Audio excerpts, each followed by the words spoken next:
The execution arena stretched beneath a blood-red moon, carved from ancient stone that had witnessed countless deaths over the centuries.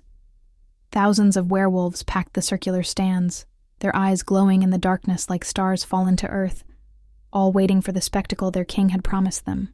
The air thrummed with anticipation, with bloodlust barely contained, because Alpha King Cassian never disappointed when it came to public displays of his absolute power. The scent of fear already saturated the space, mixing with the metallic tang of old blood that had seeped so deeply into the stone that no amount of rain could ever wash it clean. This was where enemies of the crown came to die, where rebels learned the price of defiance, where hope came to be shattered against the immovable reality of Cassian's rule. Before you continue with this story, let me ask you something. Have you ever wondered what it takes to break a tyrant? What force in this world could possibly penetrate armor built from centuries of betrayal and pain? If you're curious about the answer, make sure to hit that like button and subscribe, because this journey is going to take us to places darker and more beautiful than you can imagine. Drop a comment telling me what you think could change a monster's heart, because trust me, you're going to want to discuss this story with others who understand its power. Alara stood in the center of the arena, her bare feet against cold stone, her simple, white dress already stained with dirt from her capture and the rough journey to the capital. Her long silver hair, the unmistakable mark of a healer Omega, cascaded down her back like moonlight made tangible, and even in chains, even facing certain death, she carried herself with a quiet dignity that unsettled the crowd. She wasn't trembling, wasn't weeping, wasn't begging for mercy like the condemned usually did. Instead, her violet eyes, rare and striking, scanned the masses with something that looked almost like compassion, as if she pitied them for what they were about to witness, for what they had become under their king's brutal reign. The silver chains that bound her wrists were inscribed with runes meant to suppress her healing abilities, but they couldn't suppress her spirit, couldn't dim the light that seemed to emanate from her very being. The crowd's murmuring died to absolute silence as Cassian emerged from the royal entrance, his massive frame moving with predatory grace that made even his own guard step back unconsciously. He stood nearly 7 feet tall in his human form, all corded muscle and restrained violence, his dark hair falling past his shoulders, his golden eyes burning with an intensity that had made grown warriors weep. Scars crisscrossed his exposed arms and chest, each one a story of survival, of conquest, of pain endured and inflicted. He wore the traditional black leather of the Alpha warriors, but his was adorned with silver clasps, shaped like wolf skulls, each one representing a rival pack he had destroyed. The crown on his head was forged from the melted weapons of his enemies, a circlet of twisted metal that seemed to drink in the moonlight rather than reflect it. Power radiated from him in waves so intense that Omegas in the crowd whimpered and pressed themselves against their alphas for protection, their instincts screaming at them to submit or flee. Cassian descended the stone steps slowly, deliberately, each footfall echoing through the silent arena like a funeral drum. His eyes never left Alara, studying her with the focus of a predator assessing prey, looking for the fear that he knew must be hiding behind that impossible calm. But as he drew closer, as he circled her like a wolf circling wounded prey, he found nothing but steady observation in her gaze, as if she were studying him right back, as if she saw something in him that no one else had ever bothered to look for. It enraged him and intrigued him in equal measure, this Omega who refused to bow, who looked at him without the usual mixture of terror and disgust that he had grown so accustomed to seeing in others' eyes. "The charges against you are severe," Cassian spoke, his voice carrying effortlessly across the arena, deep and commanding, the voice of a king who had never known refusal. "You were found in the rebel camps, using your healing gifts to mend the wounds of traitors, prolonging their ability to fight against the crown, against the natural order of our kind. You have committed treason against your king, against your people, against the very laws that keep our society from descending into chaos. The punishment for such crimes is death, public and absolute, so that others might learn from your mistake and choose loyalty over misguided compassion."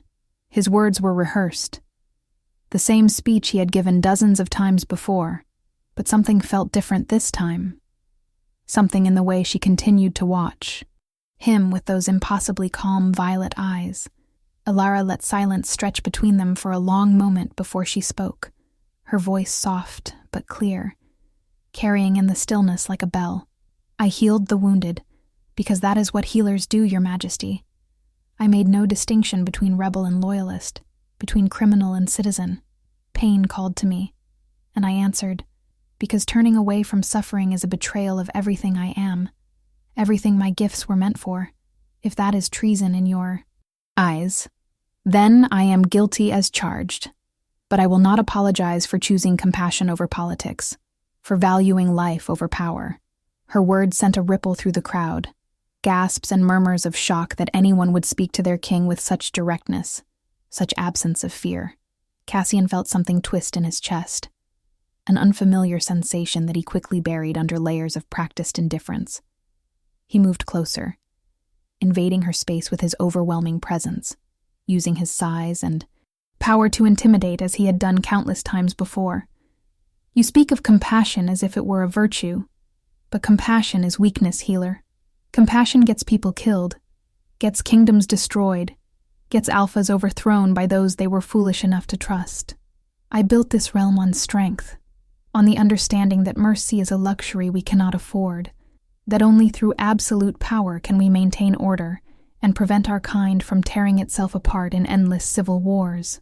Your rebels would undo everything I have built, would return us to the chaos of warring packs and constant bloodshed. Then perhaps what you have built deserves to be undone. Alara replied quietly, and the arena erupted in shocked exclamations, in calls for her immediate execution. But she continued speaking, her eyes locked on Cassian's, seeing past the king to the wounded wolf beneath. A kingdom built on fear is a kingdom already destroyed from within, Your Majesty. You rule corpses and call it peace. You demand loyalty through terror and wonder why trust has become extinct in your lands. The rebels fight not because they are traitors, but because they remember what it means to live rather than merely survive, to hope rather than simply endure. You have forgotten that strength without compassion is just brutality, that power without purpose is just tyranny. If you're feeling the tension right now, if your heart is racing, wondering how this confrontation will end, go ahead and leave a comment about whether you think Cassian will actually go through with the execution, or if something in him is already changing. And don't forget to subscribe, because this story is about to take turns you absolutely won't see coming. Cassian's hand shot out, gripping Alara's throat, not squeezing hard enough to choke, but firm enough to demonstrate his absolute control over her life. The crowd roared its approval, anticipating the violence they had come to witness. You dare lecture me about strength, about power, about what it takes to rule. I have survived assassination attempts since I was a child, watched my own family betray me for political gain, learned that trust is just another word for eventual betrayal. I became what I had to become to survive, to protect my throne, to ensure that no one would ever have power over me again. And you, a simple healer Omega with no understanding of what it takes to lead, presume to judge the choices I have made. But even as he spoke, even as his hand remained at her throat, Cassian felt it, the undeniable pull that he had been fighting since the moment he first laid eyes on her during her capture. The mate bond, that sacred connection that every werewolf dreamed of finding, was thrumming between them like a living thing, growing stronger with every second of contact, every exchange of words, every breath they shared. He had felt it instantly, and had immediately decided to ignore it, to crush it, to execute her anyway because he had learned long ago that mates were just another vulnerability, another weapon that enemies could use against you. He had rejected 3 potential mates before, had walked away from the bond without looking back, because kings could not afford such weaknesses, such potential for devastating loss. Alara's hand came up slowly, carefully, and instead of trying to pry his fingers from her throat, she gently placed her palm against his scarred chest, right over his heart. Cassian felt the warmth of her touch seep through his skin felt something in him respond that had been locked away for so long he had forgotten it existed. "I do not presume to judge you, Alpha King," she said softly, her eyes never leaving his. "I only see a wolf who has been hurt so deeply, so repeatedly, that he has convinced himself that becoming the monster others feared was the only path to safety. But monsters are not born. They are created by circumstances and choices. And what is created can be unmade, can be healed, can be transformed into something beautiful again. Release her, a voice called from the crowd. But Cassian's beta and closest advisor, Marcus, quickly silenced the dissenter. The king's hand remained at Alara's throat, but his grip had loosened without him consciously deciding to do so. His body responding to her touch, to her words, to the mate bond that was rapidly eroding his carefully constructed defenses. "You think you can heal me, little Omega? You think your gentle words and soft touch can undo decades of necessary hardness, of survival instincts honed to perfection. I am not some wounded animal that needs your pity. I offer no pity," Alara replied, and there was steel beneath her gentle tone now, a strength that had nothing to do with physical power and everything to do with unshakable conviction. "Pity is for the helpless, and you are many things, Cassian, but helpless is not one of them. What I offer is understanding, recognition of pain that mirrors my own, because I too have known betrayal, have watched those I loved turn their gifts to destruction, have been forced to make impossible choices between ideals and survival. The difference between us is that I chose not to let that pain define me, not to let it transform me into something that inflicts on others what was inflicted on me." Cassian released her throat abruptly, stepping back as if burned, his chest heaving with emotions he refused to name. The crowd waited in breathless anticipation, uncertain what their unpredictable king would do next. He began to circle her again, his mind racing, trying to regain the control that was slipping through his fingers like water. "You want to prove your conviction, healer? You want to demonstrate this mercy you value so highly? Then I offer you a choice, a test that will determine your fate and perhaps your worthiness." He pulled a ceremonial dagger from his belt, the blade gleaming silver in the moonlight, and without hesitation drew it across his palm, creating a deep gash that immediately welled with dark blood. He held his bleeding hand out to her, his eyes challenging, mocking. "Drink my blood, Omega. Accept my essence into your body as a sign of submission, of recognition that I am your alpha, your king, your superior in all ways. Do this willingly, and I will grant you a quick death instead of the prolonged suffering I had planned. Refuse, and I will make your end last days, will make you scream until your voice breaks, and you beg for the mercy of death. This is the choice I offer, the only compassion you will receive from me." The arena fell absolutely silent, every werewolf present understanding the significance of what Cassian was demanding. For an Omega to drink an Alpha's blood was an act of complete submission, a recognition of absolute dominance, a ritual that bound them in ways that went beyond mere loyalty. It was humiliation disguised as mercy, a final breaking of her spirit before her death. The crowd leaned forward, eager to see this defiant healer finally bow, finally break, finally give their king the submission he demanded from all who stood before him.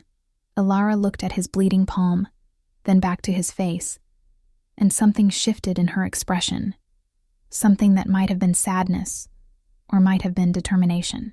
She slowly raised her hands, the silver chains clinking softly, and Cassian felt a surge of dark satisfaction, thinking she was reaching for his hand, preparing to drink as commanded. But instead, she lifted her own palms, and despite the suppression runes on her chains, a faint silver glow began to emanate from her skin, weak but present, her healing power forcing its way through the barriers meant to contain it. "I will not drink your blood, Alpha King," she said clearly, her voice ringing through the arena. "Not because I fear you, not because I am too proud to submit, but because what you offer is not mercy. It is just another form of cruelty disguised in prettier words. You extend your wounded hand not as a gift, but as a weapon. Not to offer life, but to take dignity. This is not the action of a strong king, but of a frightened wolf who must constantly prove his dominance because he no longer believes in it himself. The crowd exploded in outrage, in demands for immediate execution, but Cassian raised his unwounded hand for silence, his eyes locked on Alara with an intensity that bordered on violence. The silver glow from her palms grew slightly stronger as she continued speaking. "Instead of drinking your blood, I offer to heal your wound, freely given with no demands, no conditions, no expectation of submission or reward. I choose mercy over vengeance, compassion over cruelty, healing over harm, because these are the principles I will not abandon even in the face of death. You can kill me for it. You can make me suffer as you threatened. But you cannot make me betray what I believe, cannot force me to become what you have become." Cassian stared at her, his bleeding hand still extended, his mind struggling to process what was happening. This complete subversion of his expectations, this refusal to play the role he had assigned her. No one had ever refused him like this, had ever chosen defiance in the face of certain death, had ever looked at him with such absence of fear and such presence of understanding. The mate bond thrummed between them like a living heartbeat, growing stronger with every moment, demanding acknowledgement, demanding acceptance, demanding that he see what was right in front of him. "You would heal me," he said slowly, his voice dangerous and confused. "You stand in chains, facing execution, having been offered a choice between quick death and prolonged suffering. And you respond by trying to heal the one who holds your life in his hands. Do you not understand that I could kill you right now, could tear out your throat before you could utter another word, could end your life without consequence or hesitation?" Alara stepped forward, close enough that her glowing palms almost touched his bleeding hand, and she smiled, a gentle expression that transformed her face, that made her look impossibly beautiful despite the dirt and chains and certain death. "I understand perfectly," she said softly. "I understand that you could kill me, that you probably will kill me, that nothing I say or do is likely to change the fate you have decided for me. But I also understand that you are bleeding, that you are in pain, both physical and spiritual, and I am a healer. I cannot turn away from suffering simply because it wears a crown and calls itself a king. I cannot abandon my purpose simply because the wounded one threatens me. This is who I am, Cassian, and death cannot change that. Fear cannot diminish it, and your cruelty cannot corrupt it. If this moment is giving you chills, if you're desperate to know what happens next, smash that subscribe button and turn on notifications because you will not want to miss a single second of how this story unfolds. Drop a like if you think Alara's courage is absolutely incredible. Something broke inside Cassian at her words. Some carefully maintained wall crumbled under the weight of her unwavering compassion, her absolute refusal to be diminished by his threats or seduced by his power. Without consciously deciding to do so, he lowered his bleeding hand toward hers, watched as her silver glow intensified and spread across his skin like liquid moonlight. The warmth of her healing power flowed into him, knitting flesh back together, erasing the wound he had created, but doing something more than that, something deeper. It felt like it was reaching into places inside him that had been broken for so long he no longer remembered what wholeness felt like, touching scars that no one could see, offering balm to wounds that everyone assumed had stopped hurting decades ago. The healing lasted only moments, but to Cassian it felt like hours, like years, like lifetimes compressed into seconds. When Alara withdrew her hands, his palm was completely healed, not even a scar remaining, and he stood there staring at it like he had never seen his own hand before. The crowd had fallen silent again, witnessing something they didn't understand, watching their brutal king accept healing from a condemned prisoner with an expression they had never seen on his face before, something that might have been wonder, or might have been grief. "Why?" Cassian asked, his voice barely above a whisper now, all the commanding power stripped away, leaving only genuine confusion. "Why would you waste your strength, possibly your last strength, to heal someone who is about to kill you? What possible purpose does it serve? What do you hope to gain from such a pointless gesture?" Alara met his eyes, and he saw tears there now, though her voice remained steady. Because healing is never pointless. Because compassion is never wasted. Because every act of kindness matters even if it changes nothing about the final outcome. You asked what I hope to gain, but you are thinking about this all wrong, my king. I do not heal to gain anything. I heal because it is right, because it is needed, because turning away from your pain, simply because you have decided to be my executioner, would make me complicit in the very cruelty I oppose. She paused, reaching up to touch his face with her chained hands, and Cassian found himself frozen, unable to pull away. I heal you because, despite everything you have done, despite everything you claim to be, I see the wolf you could have been, the man you still might become, and I refuse to give up on that possibility, even if you have given up on it yourself. The mate bond surged between them at her touch, no longer deniable, no longer possible to ignore or suppress. Cassian felt it click into place with an almost audible sensation, felt every cell in his body recognize her as the other half of his soul, felt the howling, loneliness that had defined his existence for decades, suddenly confronted with the possibility of connection, of understanding, of love. His hand came up to cover hers against his face, and he realized he was trembling. This king who had never shown weakness, this alpha, who had never allowed himself vulnerability. You are my mate, he said, and it wasn't a question, but an acknowledgement, a surrender to what they both knew. The crowd gasped, the revelation spreading through them like wildfire, because a mate bond was sacred, was inviolable, was something that even the most brutal alpha could not ignore without consequences that went beyond politics or power. Alara nodded, tears spilling down her cheeks now. I knew from the moment you entered the arena, felt it like lightning through my entire being. But I also knew you had already decided to reject it, to kill me anyway, because you have been hurt too many times to risk the vulnerability that accepting a mate requires. I do not blame you for your fear, Cassian. I understand it, recognize it, know that it comes from real pain and real betrayal. But I also know that fear is a terrible foundation for a life, that protecting yourself from potential pain also protects you from potential joy, potential love, potential transformation. Cassian stood frozen, his hand still covering hers, his mind at war with itself. Decades of learned behavior fighting against instincts that went deeper than thought, that were written into the very essence of what he was. The arena waited in absolute silence, thousands of werewolves holding their breath, watching their king face a choice that would define not just his fate, but the fate of their entire realm. Marcus, his beta, stood at the edge of the arena with his hand on his sword, ready to intervene if necessary, but uncertain what intervention would even look like in this moment.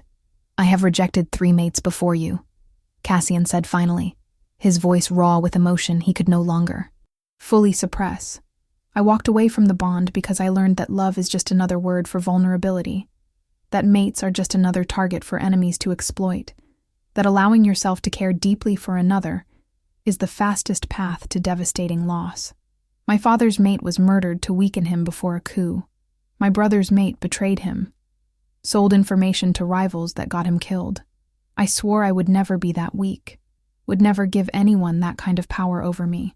And yet, here you stand, Alara said gently, still touching his face, still looking at him with those impossible eyes that saw too much, that refused to look away. You rejected 3 mates to protect yourself from pain, built walls so high that no one could possibly scale them, became so feared that no one would dare try to hurt you. And tell me, my king, has it worked? Has all that isolation, all that carefully maintained distance, all that power and fear made you happy? Has it filled the emptiness I can see in your eyes? Has it healed the wounds you carry, or just ensured that no one can see you bleeding? Cassian felt something in him crack, felt tears burning in his eyes for the first time in decades, felt the careful control he had maintained for so long beginning to slip through his fingers like sand. The crowd faded away, the arena disappeared, and there was only this Omega, this impossible creature who looked at a monster and saw someone worth saving, who faced death and chose compassion, who offered healing to hands that were about to destroy her. "What would you have me do?" he asked, and his voice broke on the words, all pretense of strength abandoned. "Accept this bond that terrifies me? Trust in love when every experience has taught me that trust is betrayal waiting to happen? Believe that you are different, that this time will be different, when history has proven again and again that hope is just another form of self-destruction."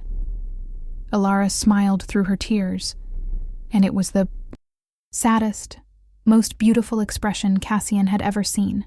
"I would have you do what you believe is right, not what fear demands, not what past pain dictates, but what your heart knows to be true if you would only listen to it. I will not beg for my life, will not plead for you to accept the bond, will not try to manipulate or seduce you into choosing me. The decision must be yours and yours alone, made freely without coercion or expectation.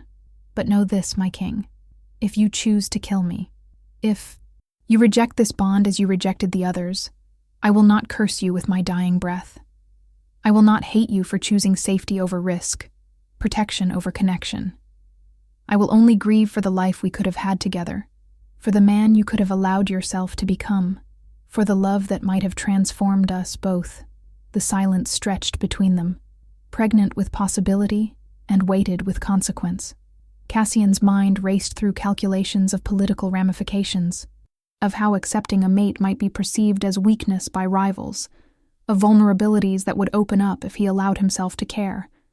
But beneath all that strategic thinking, beneath all those carefully constructed defenses, his wolf was howling for him to accept, to claim, to finally allow himself the connection he had been denying himself for so long. If you're on the edge of your seat right now, if you need to know what choice Cassian makes, make sure you're subscribed and notifications are on, because this story is about to explode in directions you cannot predict. "Marcus," Cassian called out, his voice steady again but different somehow, carrying new weight and new purpose. "Remove her chains." The beta hesitated, looking between his king and the prisoner, clearly confused about what was happening.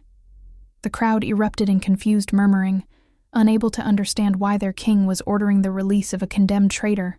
"Remove her chains now," Cassian repeated, and this time there was no mistaking it for anything but a command that expected immediate obedience. Marcus moved quickly, pulling out the key to the suppression chains and unlocking them from Alara's wrists. The moment the silver fell away, her power flared bright enough to illuminate the entire arena, silver light cascading from her like a beacon, like a star descended to earth. She gasped at the sudden return of her full strength, stumbling slightly, and Cassian caught her, pulling her against his chest, one arm wrapping around her waist while his other hand cradled the back of her head. "I do not know how to do this," he whispered against her hair, his voice audible only to her despite the thousands watching. "I do not know how to trust, how to love, how to be anything other than what I have made myself into. I will fail you, will hurt you with my suspicions and my fears, will struggle against every instinct that screams at me to push you away before you can destroy me. But I am so tired, Alara. I am so exhausted from the loneliness, from the constant vigilance, from pretending that ruling through fear is the same as actually leading. I do not know if I can change, if I can become someone worthy of the faith you have shown me. But I want to try. God's help me. I want to try." Alara's arms came around him, her embrace gentle but firm, her healing power washing over him in waves that soothed aches he hadn't even known he was carrying. "Then we will learn together," she murmured, her lips close to his ear. "We will stumble and fall and make mistakes, but we will do it together, facing forward instead of constantly looking back at past betrayals. I do not expect you to transform overnight. Do not demand that you immediately become someone you are not. I only ask that you try, that you allow yourself the possibility of healing, that you do not sabotage this before it has a chance to grow into something beautiful." Cassian pulled back slightly, looking down at her upturned face, at the violet, eyes that had seen straight through every defense he had ever constructed. "Before this entire assembly, before all the packs and clans gathered here tonight, I claim Alara as my mate, my equal, my partner in all things. Let it be known that any who threaten her threaten me, any who harm her will face my wrath, and any who question her place at my side will answer for their insolence. The traditional words of mate-claiming, but spoken with an intensity that left no room for doubt or challenge. And I accept this claim freely, Alara responded, her voice carrying clearly through the silent arena. I accept Cassian as my mate, my partner, my alpha, and I pledge to stand beside him through whatever challenges lie ahead, to help him heal what has been broken, to support him in becoming the king his people deserve, rather than the tyrant his pain created. The crowd exploded into chaos, some cheering at the unexpected mate bond revelation, others shouting their disapproval that a condemned rebel was being elevated to the position of queen, still others simply confused about what they had just witnessed. Marcus quickly moved to restore order, his voice booming commands, but his eyes, when they met, Cassian's held questions that would need answering soon. Cassian lifted Alara into his arms, carrying her from the execution arena as if she weighed nothing, his long strides eating up the distance to the royal wing of the palace. Behind them, the crowd continued their mixed reactions, and Marcus began the complicated task of managing the political fallout from this unprecedented turn of events. But Cassian's focus had narrowed to the woman in his arms, to the steady beat of her heart against his chest, to the warmth of her presence that was already beginning to thaw places inside him that had been frozen for decades. He carried her through corridors lined with guards who snapped to attention, their faces carefully blank even as their eyes followed the strange procession of their king carrying a dirty, chain-marked Omega through the palace. Servants scattered at their approach, and nobles emerged from their quarters to stare in open shock, before quickly bowing and retreating. The whispers would spread like wildfire through the court. Cassian knew, the gossip and speculation already beginning, the political maneuvering that would follow this revelation already in motion. But for the first time in longer than he could remember, Cassian found that he didn't care about the politics, didn't immediately begin calculating how to spin this to his advantage or minimize potential weaknesses. He just held Alara closer and allowed himself to feel the unfamiliar sensation of hope, fragile and terrifying, but undeniably present. He brought her to his private chambers, rooms that no one else was permitted to enter, and gently set her on her feet near the massive fireplace that dominated one wall. Servants had already lit the fire, and the warm glow illuminated the space, revealing the surprising simplicity of the king's personal quarters.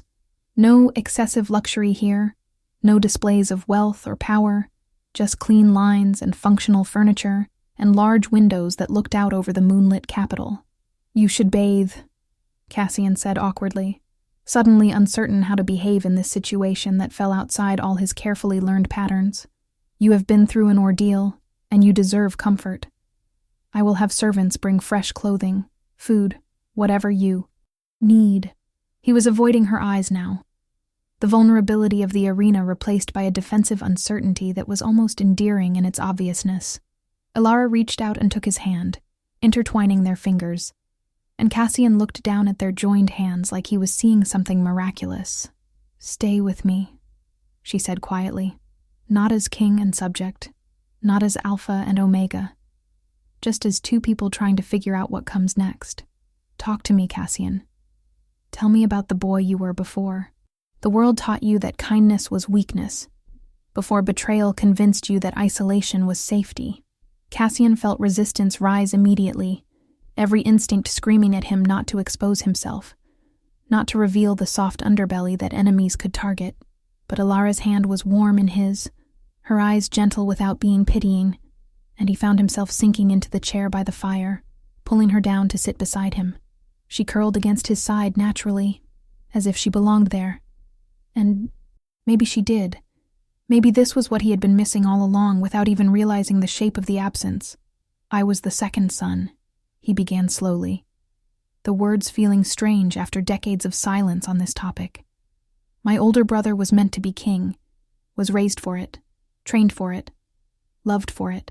I was the spare, the insurance policy, the backup plan that no one really expected to need. My parents loved me, I think, in their way. but their focus was always on preparing Darius for the throne. I did not resent it then, did not understand what I was missing, because at least the pressure was off me. At least I could train and study and explore without the crushing weight of destiny on my shoulders. What changed? Alara asked softly, her hand moving to rest over his heart, as if she could feel the pain of these memories echoing through him. Everything changed the night my mother was killed, Cassian replied, his voice going flat with remembered trauma. I was 15, still too young to truly understand pack politics, still naive enough to believe that our family was untouchable. A rival faction within our own pack decided that my father was too soft, too diplomatic, too willing to compromise with other packs instead of dominating them. They knew they couldn't kill him outright without sparking immediate civil war, so they went after his mate, knowing that losing her would break him enough to make him vulnerable. I am so sorry, Alara whispered, and Cassian could hear. Genuine grief in her voice, mourning for a woman she had never known, for a boy who had lost his mother to political violence. They made it look like an accident, Cassian continued, staring into the fire as if the flames held answers to questions he had stopped asking long ago. A tragic fall from the eastern tower, a moment of inattention near the edge. Nothing suspicious at all except that my mother was the most careful, most aware person I have ever known. My father knew immediately it was murder, and it did exactly what they hoped it would do.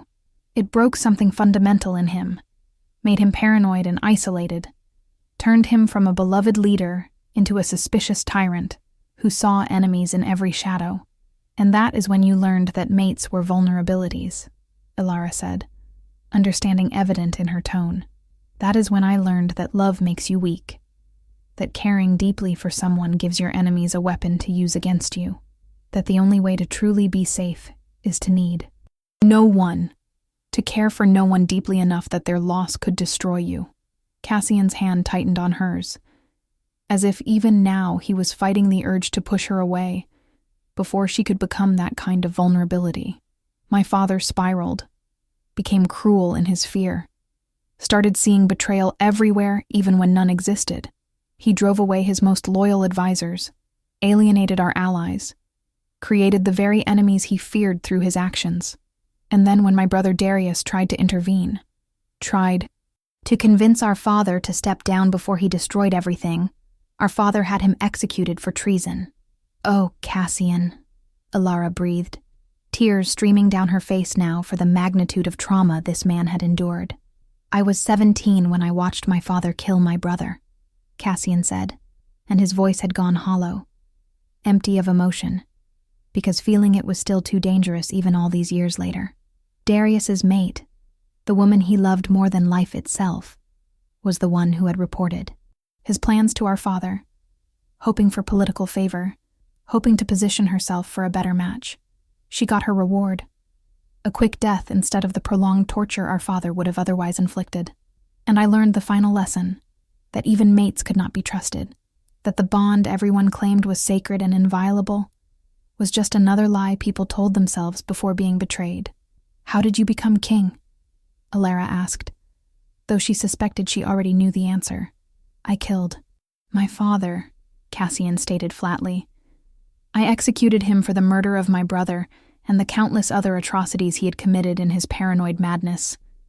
The pack elders supported me, because by that point everyone could see he had become unstable, dangerous even to those who had initially backed his harsh methods.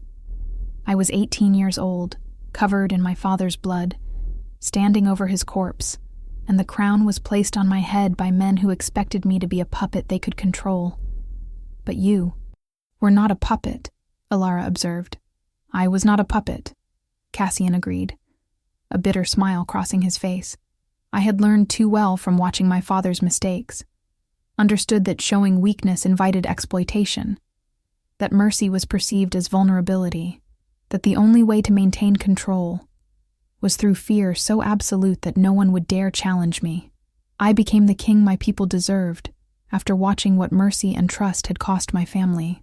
I became the monster that would keep them safe, even if they hated me for it, even if I hated myself for it. Alara sat up, turning to face him fully, her hands framing his face and forcing him to meet her eyes. You were a traumatized teenager, thrust into power and responsibility you were never prepared for, dealing with grief and betrayal that would have broken most people completely. You did what you thought you had to do to survive, to protect your people, to prevent your father's madness from consuming what was left of your pack. But, Cassian, you are not that terrified 18-year-old anymore. You have proven your strength, consolidated your power, secured your throne. The question now is what you choose to do with all that you have built. Will you continue ruling through fear because it is familiar, or will you risk trying something different, something better? What if I try and fail? Cassian asked, and it was the voice of that 18-year-old speaking now, the boy beneath the king. What if I open myself to trust and love, and it destroys me like it destroyed my father? What if you betray me, or die, or leave, and I am left shattered and vulnerable when my enemies inevitably come for me? How do I risk that when I am responsible not just for myself, but for millions of wolves who depend on me to be strong, to be unbreakable, to be the absolute authority that keeps our society stable? You cannot guarantee outcomes, Alara said gently but firmly. You cannot protect yourself from every possible pain, or prevent every potential loss. That is not how life works. That is not how love works, and trying to control everything through fear and power is just another form of weakness disguised as strength. Real courage is not the absence of fear, Cassian. Real courage is choosing to move forward despite fear, to risk vulnerability despite past betrayals, to believe in possibility despite historical evidence to the contrary. Leave a comment if you think Alara is the wisest character you have ever encountered in a romance story, and hit subscribe if you want to see where this incredible journey takes them next. The days that followed were an education in trust for Cassian, each small step forward feeling monumental, each moment of vulnerability feeling like stepping off a cliff without knowing if the ground would catch him. Alara moved through the palace with quiet determination, observing how Cassian ruled, studying the systems he had built, understanding the mechanisms of fear and control that kept his regime functioning. She said nothing at first, just watched and learned. Her presence in his chambers each night a steadying influence that he found himself craving more than he wanted to admit. The court was in chaos, nobles scrambling to understand how to treat this Omega who had appeared from nowhere to claim the position of queen, this woman who had faced execution one day and was sharing the king's bed the next. Some tried to curry favor through elaborate flattery, while others maintained cold distance, waiting to see if this was a temporary infatuation or a permanent change. Cassian's inner circle was particularly divided, with Marcus and several other longtime advisors uncertain how Alara's presence would affect the king's policies and their own positions of influence. Cassian's first test came during a council meeting 3 days after the arena incident, when one of his generals, a brutal enforcer named Garrick, openly questioned whether the king had gone soft, whether his new mate was weakening his resolve to maintain order through strength. The room fell silent, everyone waiting to see if Cassian would respond with his typical explosive violence, or if Alara's influence had indeed changed him in fundamental ways. "General Garrick," Cassian said, his voice calm but carrying unmistakable danger. "You have served me loyally for over a decade, and I value your counsel on military matters. But you seem to be operating under the mistaken impression that my claiming a mate indicates weakness rather than strength, that choosing to explore alternatives to rule by terror makes me less capable of violence when violence is truly necessary." The general shifted uncomfortably, but held his ground. "I speak only out of concern for the realm, Your Majesty. We have maintained order for 20 years through decisive action, and the understanding that challenges to authority will be met with overwhelming force. If our enemies perceive that you have been softened by sentiment, they may see an opportunity to test our defenses." Cassian stood, his massive frame unfolding with predatory grace, and walked slowly around the council table until he stood directly behind Garrick's chair. "Your concern is noted, General, but let me be absolutely clear about something. My mate has not made me soft. She has not diminished my capacity for violence or my willingness to use it when necessary. What she has done is force me to question whether violence is always necessary, whether fear is the only tool available to a leader, whether there might be more effective ways to achieve stability and loyalty than the methods I have relied on thus far. He placed his hands on the back of Garrick's chair, leaning down to speak directly into the general's ear, his voice dropping to a whisper that somehow carried through the entire room. But make no mistake, if you or anyone else mistakes my willingness to explore different approaches for weakness, if you think this is an opportunity to challenge my authority or test my resolve, you will discover exactly how wrong you are. I am still the Alpha who killed his way to this throne, still the king who has crushed every rebellion and eliminated every rival. The difference is that now I am choosing when to use that violence, rather than defaulting to it out of fear and habit. Cassian straightened, returning to his seat at the head of the table, his eyes sweeping across the assembled advisors. We will continue to maintain strong defenses and respond decisively to genuine threats. But we are also going to begin exploring reforms, changes to how we govern that might build genuine loyalty, rather than simple fear-based compliance. My queen will be working with me on these initiatives, and her counsel carries the same weight as any of yours. Is that understood? A chorus of affirmative responses echoed through the chamber. Though Cassian could see the doubt and concern in several faces, change would not come easily to a regime built on fear and absolute authority, and there would be resistance, both open and subtle. But with Alara sitting quietly at his side, her hand resting supportively on his arm, Cassian felt capable of facing those challenges in ways he never had before. The reforms began small, almost invisible to the general population at first. Cassian started by reviewing cases of prisoners held on questionable charges, personally examining evidence, and finding that many had been detained, based on little more than suspicion or the word of rivals with axes to grind. He released dozens, then hundreds, granting pardons and even compensation for unjust imprisonment.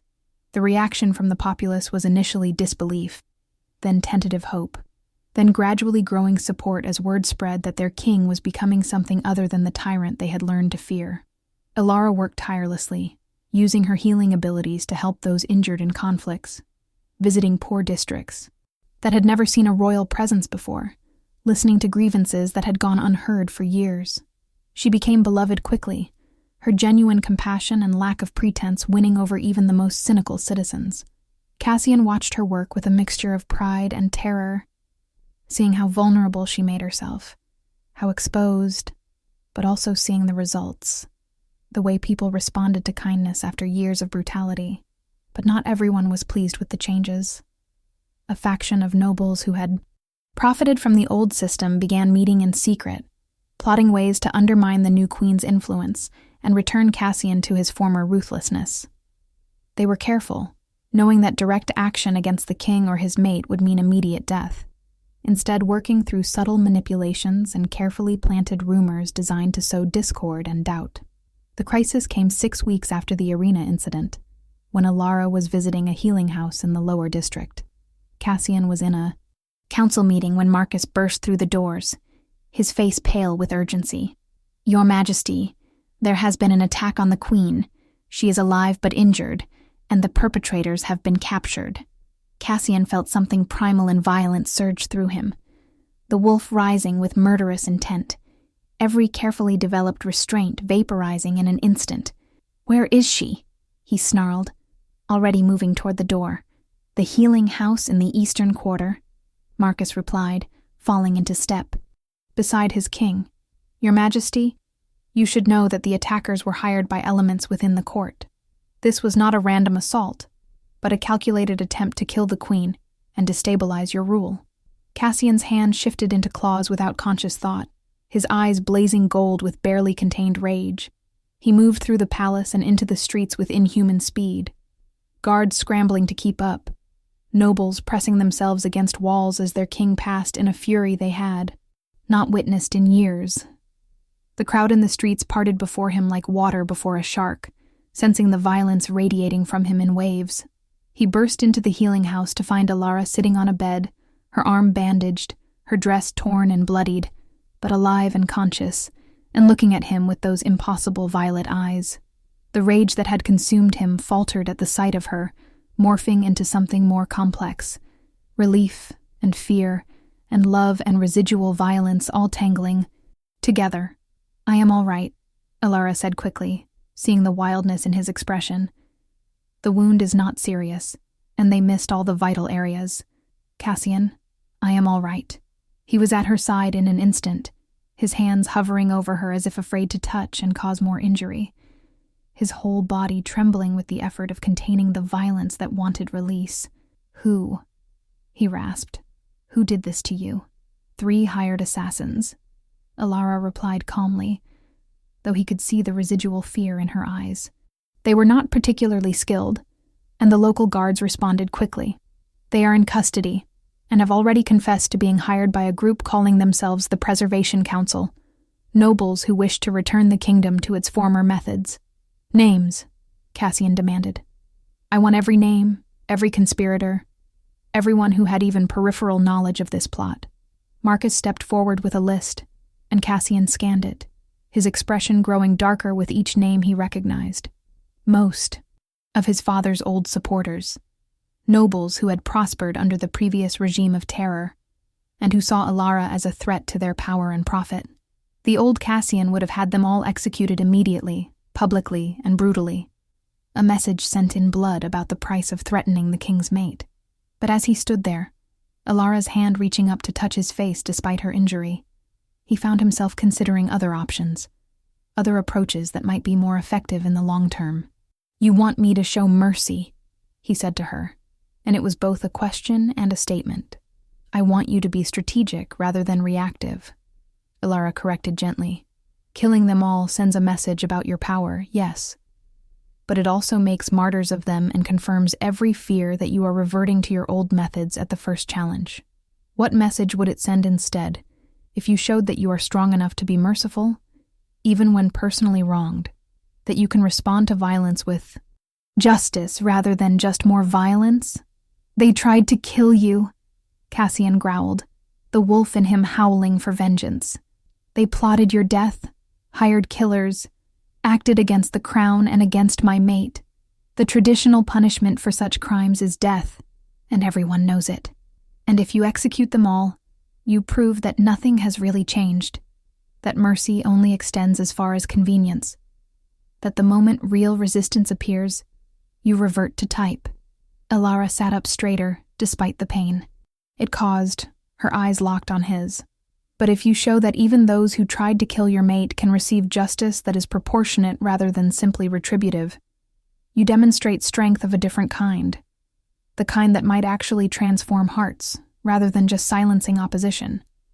If this debate is making you think about justice versus vengeance, about change versus stability, leave a comment with your thoughts, and make sure you are subscribed, because the next part of this story will blow your mind." Cassian spent hours with the captured conspirators, interrogating them personally, trying to understand not just what they had done, but why. What fears and resentments had driven them to such drastic action. What he found disturbed him, because their concerns were not entirely without merit. They feared that Cassian's reforms would weaken the kingdom, make it vulnerable to external enemies, dismantle systems that, however brutal, had maintained order and stability for 2 decades. He stood before them in the throne room, with the entire court assembled to witness judgment. Alara at his side, despite her injury, her presence a steady reminder of the man he was trying to become, rather than the monster he had been. "You conspired against the crown, hired assassins to kill my mate, plotted to destabilize my rule, and return us to methods you claim were more effective. The traditional sentence for such crimes is execution, public and immediate." The conspirators waited. In chains, some defiant, some terrified, all expecting death because that was what Cassian had always delivered to those who opposed him. But instead of pronouncing execution, Cassian descended from the throne and walked among them, studying each face, seeing not monsters but frightened people clinging to familiar systems, because change terrified them more than tyranny. "I have ruled through fear for 20 years, Cassian said, his voice carrying through the silent hall.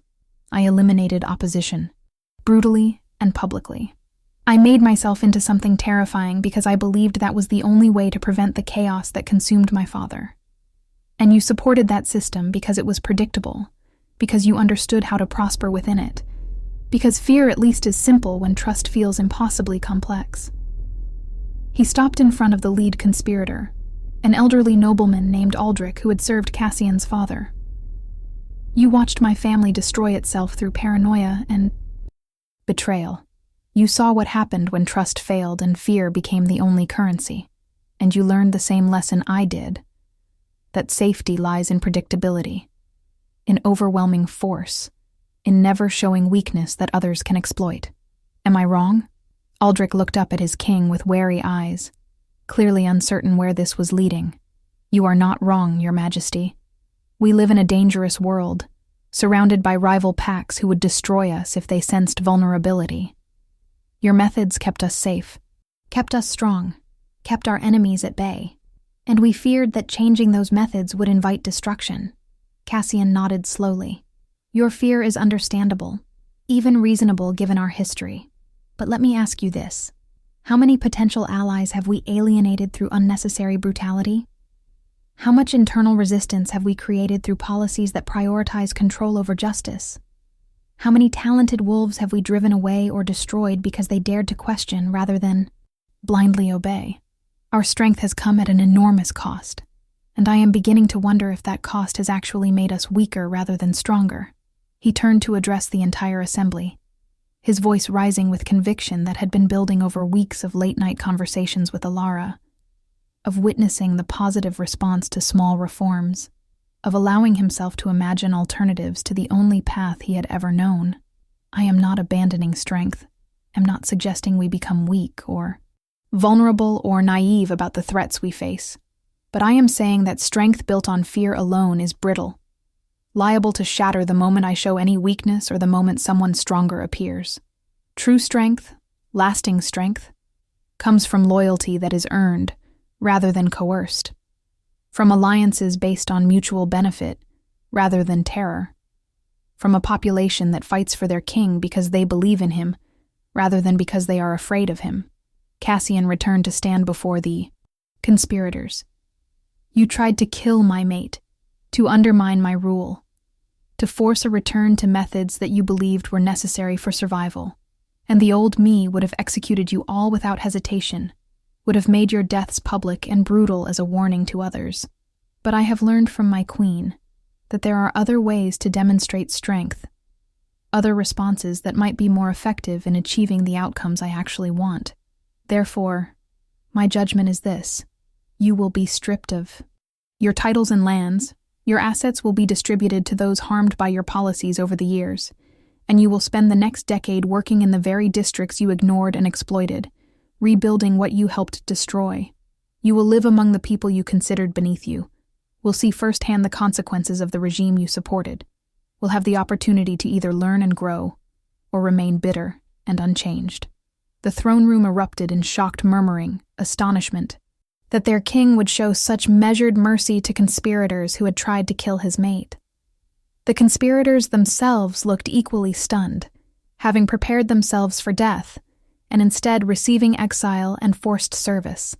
"This is not weakness," Cassian continued, his voice cutting through the noise. "This is not me going soft or abandoning the principles that have kept us safe.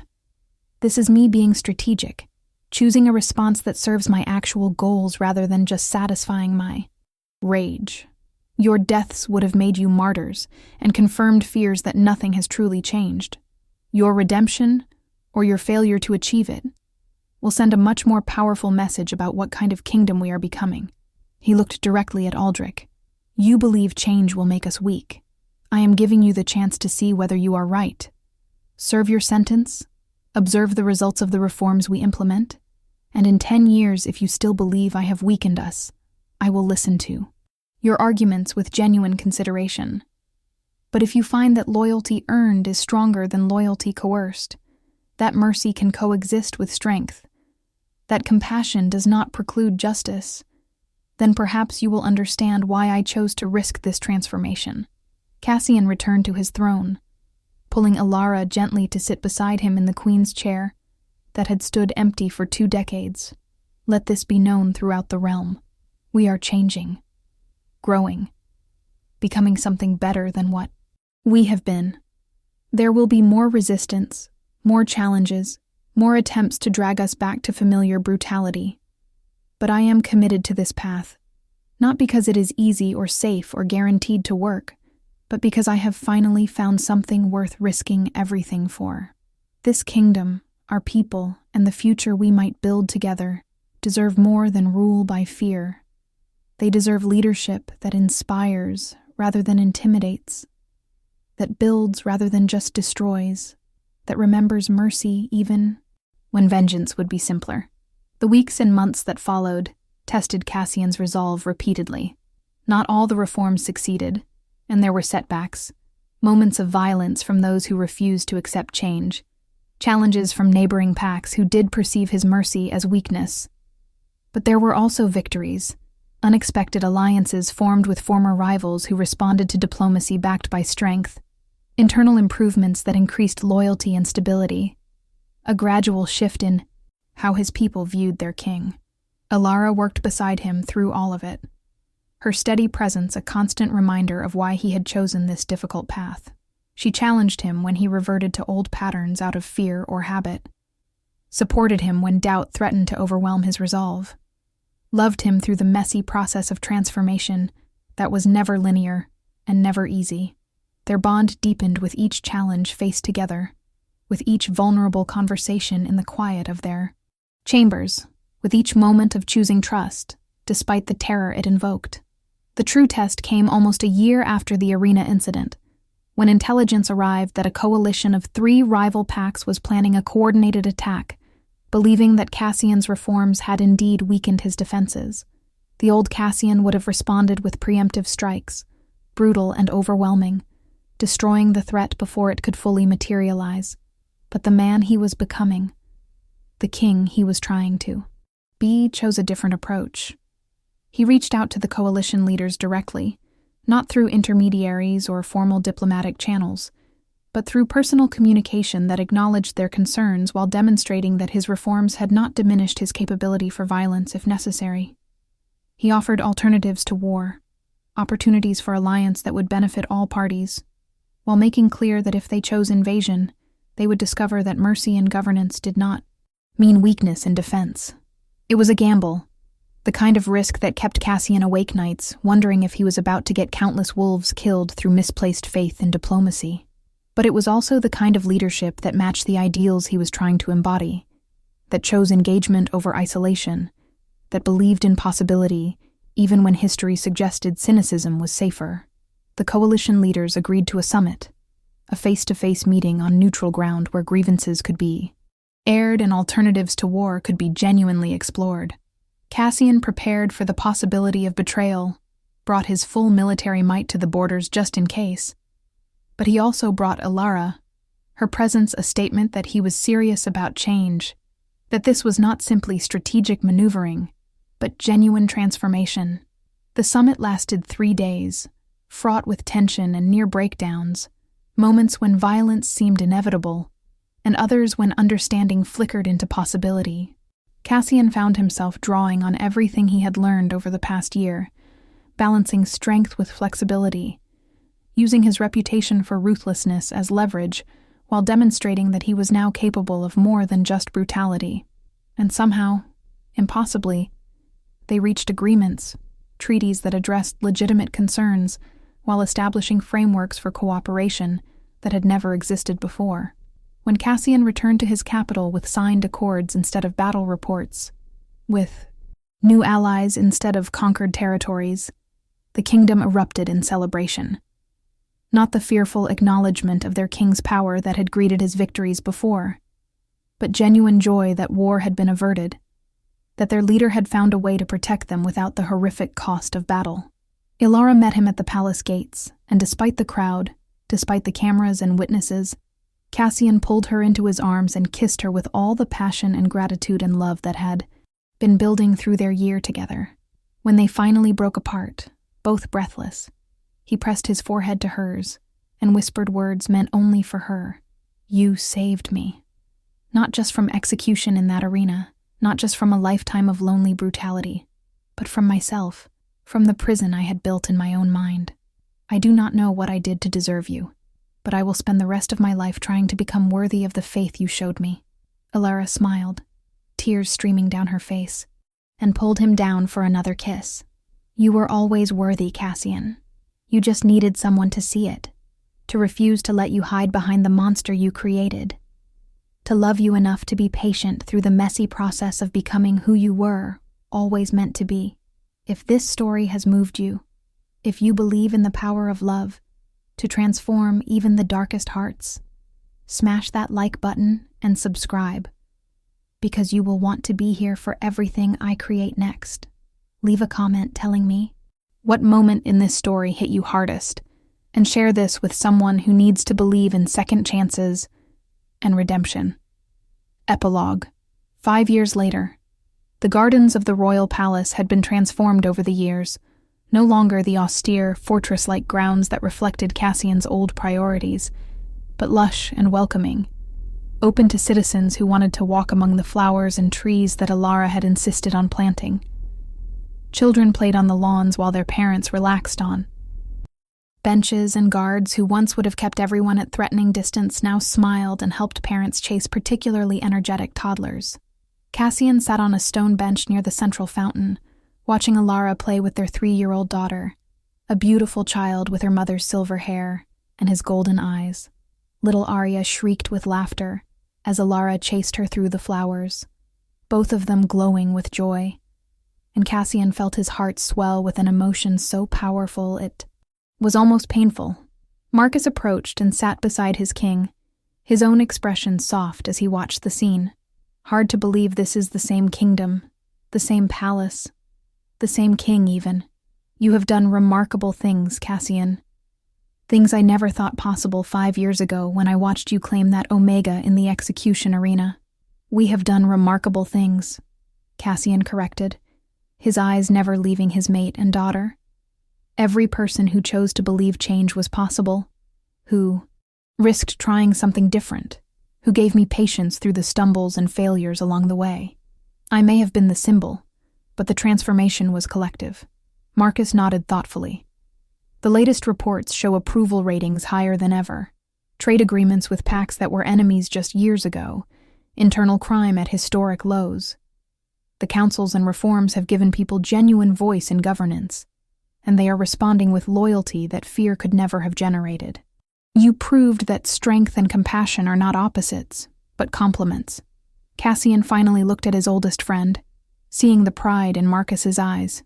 There are still challenges, still those who resist, still moments when I am tempted to revert to old patterns because they are familiar, and this is still terrifying. But then I look at her, at our daughter, at what we have built together, and I know I can never go back. I have tasted real connection, genuine love, leadership that inspires rather than intimidates, and nothing could make me willingly return to the isolation and fear that defined my life for so long. Alara looked up and caught Cassian's eye, her smile brightening impossibly, and she began walking toward him with Arya, bouncing excitedly in her arms. Cassian stood, opening his arms to embrace them both, breathing in the scent of his family, feeling the completeness that had been absent for most of his life finally, perfectly present. Arya reached up to pat her father's face with chubby hands, and Cassian captured those tiny fingers to kiss them gently. "Papa, tell me the story again," the little girl demanded, her eyes bright with anticipation. "The story about how you and Mama met." Cassian exchanged a glance with Alara, remembering that night in the arena, the moment when everything changed, when a condemned Omega chose mercy instead of survival, and a brutal king chose love instead of fear. It is a long story, little one, full of difficult choices and important lessons. Are you certain you want to hear it again? Yes, Arya insisted, settling into her father's arms with the absolute trust that children have in parents who have never given them reason to doubt. I want to hear about how Mama saved you, and how you became brave enough to love her back, and how mercy is stronger than meanness, and how choosing to be kind, even when it is hard, is what makes someone a real hero." Cassian's throat tightened with emotion, and he felt Alara's hand slip into his, their fingers intertwining as naturally as breathing. "All right then," he began, his voice soft with memory and wonder. "Once upon a time, there was a king who had forgotten how to feel, who ruled through fear because he had been hurt so many times that he believed love was a weakness he could not afford. And then one night, beneath a blood-red moon, an Omega healer was brought before him for execution, and she did something that no one had ever done before. She looked past the monster everyone else saw and recognized the wounded wolf underneath, and she offered him something he had not received in decades. She offered him mercy, and in choosing that mercy over vengeance, over survival, over every logical response to her situation, she gave him the greatest gift anyone had ever given him. She gave him the possibility of becoming something better than what he had been forced to become." He continued the story, Alara filling in details he missed, both of them editing out the parts still, too dark for their daughter's young ears, but preserving the essential truth of it. And as Cassian spoke, surrounded by family and friends in gardens that bloomed with life, in a kingdom that had transformed from fear-based tyranny to genuine community, he marveled at the unlikely path that had brought him here. That night in the arena, he had offered Alara his blood, expecting submission, expecting her to drink and acknowledge his dominance before he granted her the mercy of quick death. But she had chosen something braver, something infinitely more powerful. She had chosen to see him fully, to offer healing instead of accepting harm, to extend compassion to someone who had never shown her anything but cruelty. And in that choice, she had saved not just herself, not just Cassian, but an entire kingdom that had been slowly dying under the weight of fear and isolation. She had proven that mercy was not weakness, but the strongest form of courage, that love could indeed transform tyrants into protectors, that choosing compassion even in the darkest moments could change the course of history. As the sun set over the capital, painting the sky in brilliant oranges and purples, Cassian held his family close and sent up a silent prayer of gratitude to whatever forces had brought Alara into his life, had given him the courage to accept her gift, had allowed him to become the man and king he had always been meant to be. The Alpha King had offered her his blood, expecting submission, but she had chosen mercy instead, and in that choice, she had given him something infinitely more precious. She had given him hope, love, redemption, and a future worth fighting for, and he would spend the rest of his life ensuring that her faith in him had not been misplaced, that the mercy she had shown would continue to ripple outward, transforming not just him and his kingdom, but the very understanding of what strength could mean and what leadership could accomplish when guided by compassion rather than fear. The end. Thank you so much for joining me on this incredible journey. If this story touched your heart, moved your spirit, or made you believe in the power of second chances and redemptive love, please hit that like button, subscribe to the channel, and share this story with everyone you know who needs to be reminded that even the darkest hearts can find light, that mercy is never wasted, and that choosing compassion can literally change the world. Leave a comment, telling me your favorite moment, your biggest emotional reaction, or what this story meant to you personally. Your engagement helps me create more content like this, more stories that explore the transformative power of love and the courage it takes to choose hope over fear. Until next time, remember that you too have the power to offer mercy, to see beyond the monsters people create, to believe in the possibility of transformation, even when it seems impossible. Thank you for being here, and I will see you in the next story.